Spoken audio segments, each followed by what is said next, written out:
Selamat pagi semuanya, perkenalkan nama saya Natalia Yolanda. Saya akan membahas topik tentang public relation, materinya yaitu employee and community relation. Pada materi ini ada 4 yang akan kita bahas. Yang pertama yaitu definisi dari employee and community relation. Yang kedua, manfaat dan tujuan employee and community relation. Yang ketiga, contoh-contoh dalam employee and community relation. Dan yang terakhir yaitu masalah apa yang sedang dihadapi oleh employee and community relation. Poin yang pertama yaitu definisi employee menurut para ahli, yakni pengertian employee menurut beberapa ahli. Menurut Bonar, employee relation adalah usaha yang mengatur secara khusus hubungan antara pihak manajemen perusahaan dengan karyawan agar selalu dalam keadaan baik serta sebagai bagian dari kesatuan sistem organisasi. Menurut Fraser Moore, employee relation adalah komitmen dalam menyediakan pekerjaan sehari-hari, kondisi kerja yang baik, kompetisi yang adil, kesempatan untuk mengembangkan, meningkatkan kompetensi diri, pengakuan atas pencapaian yang dihasilkan, pengawasan yang baik, kesempatan untuk mengekspresikan diri, dan menyediakan keuntungan yang sesuai bagi para karyawannya. employee relation adalah proses mengatur dan memelihara hubungan yang harmonis antara manajer perusahaan dengan pegawainya. Employee relation apabila dilakukan secara baik maka akan berdampak positif bagi perusahaan tersebut. Tantangan yang biasa dihadapi oleh employee relation yang pertama yaitu kurang harmonisnya hubungan antara pemimpin dengan pegawainya. Yang kedua yaitu adanya senioritas antara para pegawai. Yang ketiga yaitu tidak adanya reward yang diberikan oleh perusahaan kepada karyawan yang memiliki kemampuan lebih dan yang sudah menetap lama di perusahaan tersebut. Yang keempat yaitu tidak ada jaminan kesehatan yang diberikan oleh perusahaan berupa asuransi kesehatan, dan juga pada saat pandemi ini banyak sekali pegawai yang di-PHK oleh perusahaan tanpa diberikan pesangon. Pada poin yang kedua, saya akan menjelaskan tentang macam-macam kegiatan yang dilaksanakan dalam employee relation. Yang pertama, program pendidikan dan pelatihan. Yang kedua, program motivasi kerja berprestasi. Yang ketiga, program penghargaan.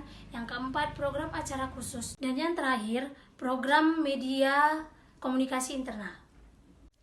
Program pendidikan dan pelatihan. Program pendidikan dan pelatihan dilaksanakan oleh perusahaan, yakni dalam upaya meningkatkan kinerja dan keterampilan atau skill karyawan dan kualitas maupun kuantitas pemberian jasa pelayanan dan sebagainya. Program motivasi kerja berprestasi. Program ini diharapkan dapat mempertemukan antara motivasi dan prestasi serta disiplin karyawan. Dengan harapan-harapan itu, keinginan dari pihak perusahaan dalam mencapai aktivitas tercapai.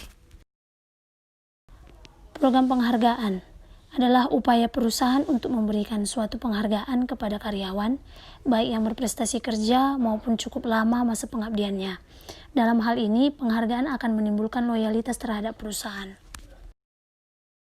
Program acara khusus merupakan program khusus yang sengaja dirancang di luar bidang pekerjaan sehari-hari. Misalnya acara gathering, berpiknik bersama yang dihadiri pimpinan dengan semua karyawannya dengan maksud untuk menumbuhkan rasa keakraban di antara sesama karyawan dan pemimpin. Program media komunikasi internal. Membentuk program media komunikasi internal melalui buletin, news release, dan majalah perusahaan yang berisikan pesan, informasi, dan berita yang berkaitan dengan kegiatan antara karyawan atau perusahaan dengan pemimpinnya. Contohnya yaitu simulasi pelatihan pemadaman kebakaran. Dari gambar di atas dapat dilihat pelatihan pemadaman kebakaran dilaksanakan di lapangan terbuka. Perusahaan membuat ini untuk menyampaikan informasi kepada publik mengenai produk atau perusahaan. Contoh program penghargaan yaitu pemberian penghargaan kepada ASN berprestasi tahun 2019. Contohnya yaitu Gathering PT PLN Persero Area Klaten Moving Together. Pada gambar di atas dilakukan gathering di luar ruangan atau outdoor yang diisi dengan acara-acara hiburan bertujuan untuk mengikat tali silaturahmi dan hiburan bagi karyawan.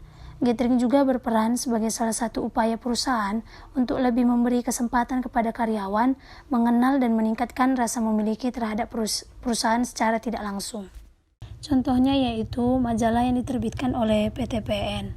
Majalah tersebut membahas tentang bagaimana kegiatan yang dilaksanakan oleh perusahaan tersebut. Manfaat employee relation yaitu kegiatan employee relation diharapkan akan menimbulkan hasil yang positif, yaitu karyawan akan merasakan dihargai dan diperhatikan oleh pihak pimpinan perusahaan, sehingga dapat menciptakan rasa aman, rasa memiliki motivasi, kreativitas yang tinggi, dan ingin mencapai prestasi kerja semaksimal mungkin. Di samping itu akan mengurangi timbulnya dampak negatif terhadap manajemen suatu perusahaan, seperti akan timbulnya rasa jenuh atau kebosanan bagi para pekerja yang nantinya akan berakibat pada rendahnya loyalitas dan produktivitas karyawan kepada perusahaan. Definisi community relation. Definisi community relation menurut beberapa ahli. Menurut Wilbur J. Peck, community relation merupakan partisipasi suatu lembaga yang berencana aktif dan sinambung dengan masyarakat di dalam suatu komunitas untuk memelihara dan membina lingkungannya demi keuntungan kedua belah pihak, yaitu lembaga dan komunitasnya. Menurut Gergori, community relation adalah hubungan bisnis yang saling menguntungkan dengan satu atau lebih stakeholders untuk meningkatkan reputasi perusahaan menjadi sebuah perusahaan yang baik bagi masyarakat. Tujuan dari community relation yang pertama yaitu terjalinnya hubungan timbal balik yang harmonis. Yang kedua yaitu terciptanya hubungan yang saling pengertian. Yang ketiga yaitu menciptakan rasa saling memiliki, saling percaya, mengurangi prasangka dan curiga. Yang keempat, memperoleh dukungan dari komunitas. Dan yang kelima, meningkatkan kelancaran kegiatan operasional. Menurut pendapat saya, community relation adalah upaya membina hubungan antara perusahaan atau organisasi dengan komunitas masyarakat untuk meningkatkan kepedulian sosial dan saling pengertian. Tantangan yang biasa dihadapi oleh community relation yang pertama yaitu banyak CSR yang tidak tepat sasaran sehingga terjadi konflik antara perusahaan dan masyarakat setempat.